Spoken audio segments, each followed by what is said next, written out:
Welcome to Firestarter's very first episode. My name is Hilary Morris. I am so excited to spend this time with you. This podcast has been a long time in the making. Let me explain why. Doesn't mean I've been working on it for 2 years. What it means is God spoke a dream inside of my heart over 2 years ago. I got so excited at the thought of creating this podcast and then immediately began to doubt myself, give into imposter syndrome, talk to other people about it, and ask them if I should do it. And all that did was delay the dream that God put in my heart for His purpose, not mine. When He speaks something into our heart, and it feels like a dream, it feels like more of a pull, a tug on you, and you can't quit thinking about it, and you're so excited about it. The best thing that we can do is step out in faith and trust Him and just get started.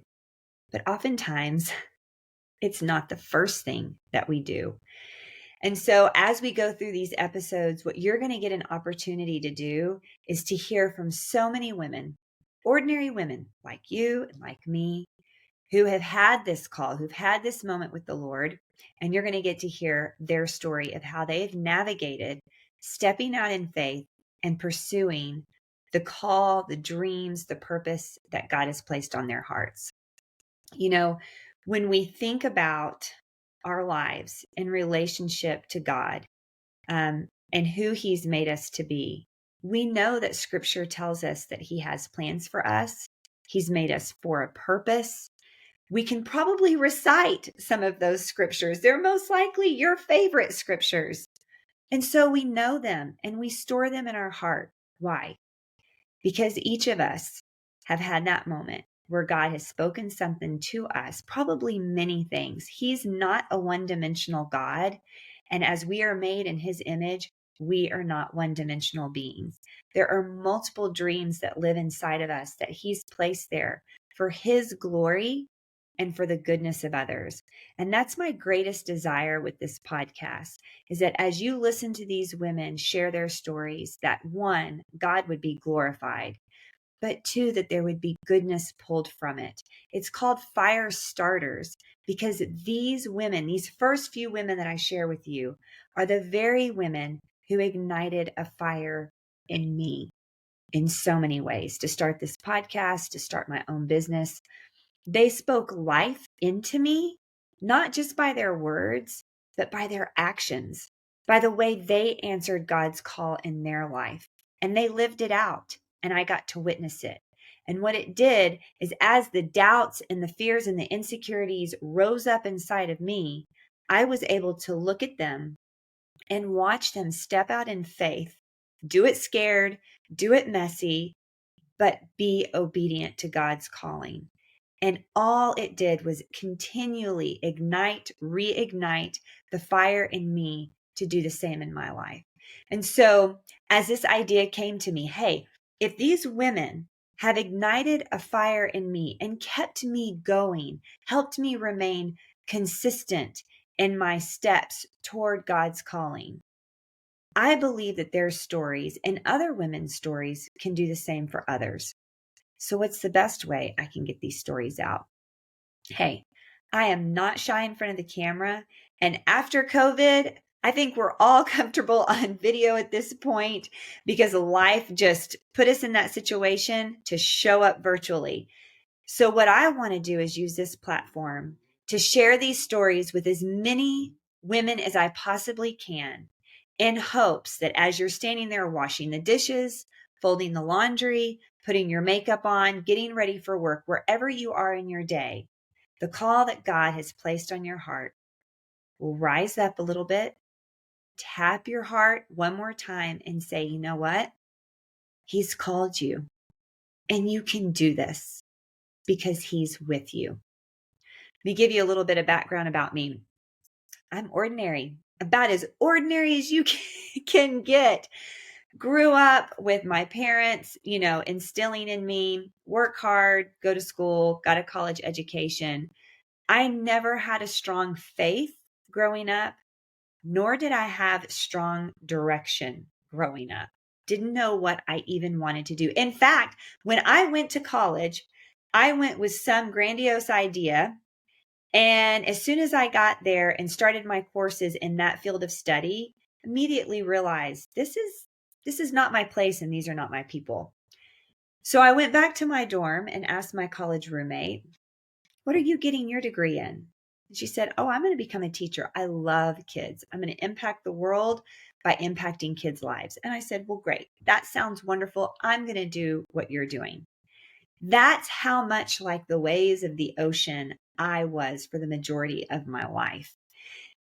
And when I look back, I see this thread that God has pulled through my life of influential people.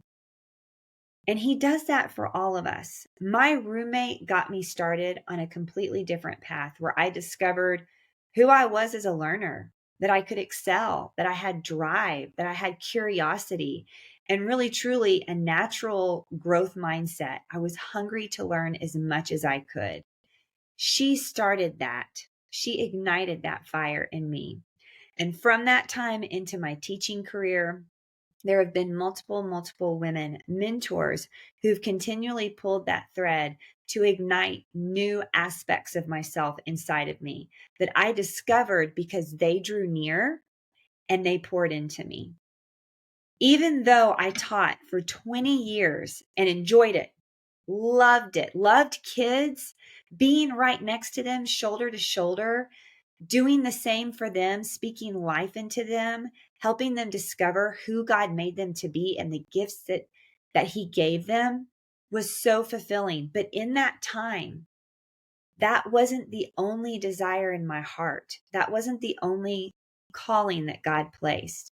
And sometimes he calls us to new experiences because of what excites us, because of passions, the way he's designed us, because of our talents.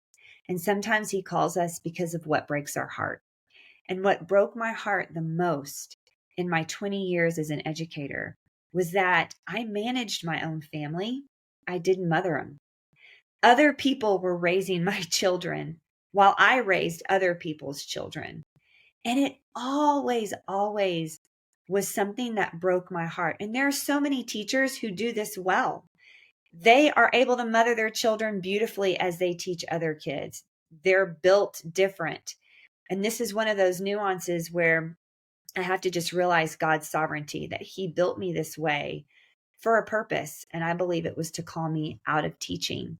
He's put a huge passion and desire on my heart for health because of my mom and her struggle with her weight, her whole life, which I witnessed my whole life. And so as these two aspects of my life converged, this desire to be with my children, to be present, mentally present, not just physically, and this desire to come alongside others as they create health in their life, they merged with an opportunity that the Lord gave me. And he asked me to step away from teaching and become a health coach. Such a risky moment. When I think back about that time and space in my life, I really resonated with Peter when he was on the water and said, "Lord, call me out of the boat."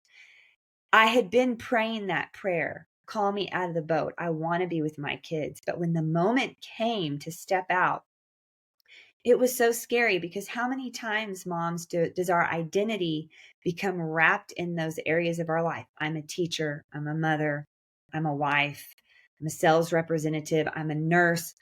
Whatever your career is, it can soon become your identity, especially after decades. And so I wasn't sure what would happen when I left that. I wasn't sure if I'd know who I was, if I'd be able to stand up on my own. But one thing that he did graciously is he gave me his spirit of hope, his encouragement, and his strength. And you're going to hear that from so many of the women that I have already interviewed. The strength and the power that God gave each of them to step out of the boat is so encouraging. And I know that he does that for all of us. And I've spent the last 5 years as a health coach 3 of them at home with my babies, and it has not been like this the whole time. Nor has it been that way for any of the women that you're going to get an opportunity to hear from. The journey is messy. There are valleys. There are dark valleys, and there are mountaintop moments, but He is with us through all of it. And one thing that I know that you will hear from all of these women is that there are people that He places in your life that encourage you, that are there at the right time for the right purpose to speak life into you and to continue to pull that thread and call you towards who God has made you to be. So look for that theme as you listen and think about your own life. Who are the people who God has placed in your life from the beginning, even up to today, who've continually tapped that desire in your heart and ignited it and called you towards it or encouraged you towards it? I think that one of the greatest gifts God gives us is community. And some of the darkest moments in my life have been when I turned my back on that, especially as a highly anxious person. If you struggle with anxiety, this is going to resonate with you. I thought I would make my life easier by simplifying it, removing people, experiences, staying home, go to work, get your job done, come home, and just stay there. Maybe find something on TV to distract you from what hurts in life. I lived years and years like that. And you know what it did? It didn't lessen my anxiety. It intensified it. It was almost as if the cocoon I thought I was building around me became more like a coffin. And it's interesting that God will work through that when we turn our back from what He's called us into, He will make it uncomfortable. And that's what happened in that moment when I said yes to health coaching. I was so tightly cocooned. I was definitely in the coffin, and I was beating my hands against those wooden planks, just praying, screaming really for a way out. In fact, the day before I said yes to health coaching, I had one of those moments. I was at home on maternity leave with our surprise fourth baby at 40. And of course, postpartum depression was something that I battled with all 4 of our kids. And I was in one of those moments. I found myself on my knees, pounding the ground and asking God, why? Why would you bless us so abundantly with 4 children, but have no means and no way to really meet the needs of their lives? We couldn't even afford our medical bill from having the baby. We had to charge that, which seemed so irresponsible. But we hadn't done that part of it. She was a surprise baby. And so in that moment of just pounding my fist and asking why, that surrender to God and that brokenness, He was there for that. And although in that moment He gave me no answer, the very next day He did. He did give me an answer. And what He did is He called me out of my cocoon. He called me out in a big way to get connected into a healthy community and to go out and connect with as many people as I possibly could, not for me, not for any benefit of mine, but purely to bring the gift of health to them. What an answer. What an incredible answer. And you will see that time and time again as you hear these women's stories, that as they had moments where they wanted to step away from the call or turn their back on life and just try to simplify it, God created such an uncomfortable situation for them that they had to turn and face Him and move towards Him. He is gracious in that way. It's not that He causes bad situations to happen, but when we do that, He is certainly there to help us turn it around and make them work for His glory and the goodness of others. Every journey is so different. Mine has been up and down. I've had the great joy, I will say joy, of experiencing sanctification and refining, stepping out into this water. It would have been so much easier to turn my back on this call that He put on my life and to do what my family even asked me to do. I remember my dad, when I said I was stepping away from teaching, he was like, that doesn't sound responsible. Logically, you want to plan for retirement. Teaching is consistent. It's reliable. Why would you walk away from something like that? And it is scary. And it would have been easier to stay in comfort. But I don't know that it would have been a life worth living. There were moments where I could look ahead 30 more years and know exactly what those 30 years would feel like and look like and where it would lead me. And I decided that was far scarier than taking a step out onto the water and just trusting Jesus, trusting my creator, that where he's calling me is going to be good for me. Not perfect, not successful all of the time, not easy, but it would be good. It would be good. And part of that is because it would sanctify me. And you're going to hear that from all of these women. These journeys have taken them to such deep levels in their relationship with Christ and such deep levels of development as they interact with other humans on this earth. The work that they're doing just gets deeper and deeper and deeper, and their impact is getting farther and farther and farther. So, as you listen to these, as you fold your laundry or finish up lesson plans, whatever it is that you're doing, as you hear these women speak, I want you to reflect on your own life. I want you to reflect on the people that God has placed in your life, the call, the dreams, the multiple dreams he's put in your heart, and the ways that maybe you've turned and backed away from those callings, what those fears are. Have you been pursuing financial safety or just comfort? What are those things that have kept you from turning your face to him and answering his call and stepping out? And ask yourself, could there be something more worthwhile to live for than comfort and safety? I know there is, and I'm in the thick of it right now. I'm in a valley.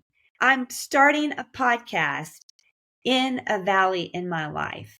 But that's how he works, right? He calls us when he calls us, not when we feel qualified, not when we feel ready, not when we have our ducks in a row. He calls in his timing. And that's something else you'll see from these women, that his timing is perfect. He is never late. You will hear that on a few episodes. He is never late. And he is always with us in the waiting and in the moving. So I know that I will get to know you better as we go and we interact on these different platforms. We'll be on Spotify, Apple Podcasts, and YouTube. I'm excited for what these women's stories will reveal and open up in your heart. And I cannot wait to hear from you, hear how he's moving you and the steps that you are taking towards him. As you listen, you will be ignited. You will be ignited to move forward in faith. And then as you do that, friend, be assured you will ignite others around you. And that, sister, that's a life worth living.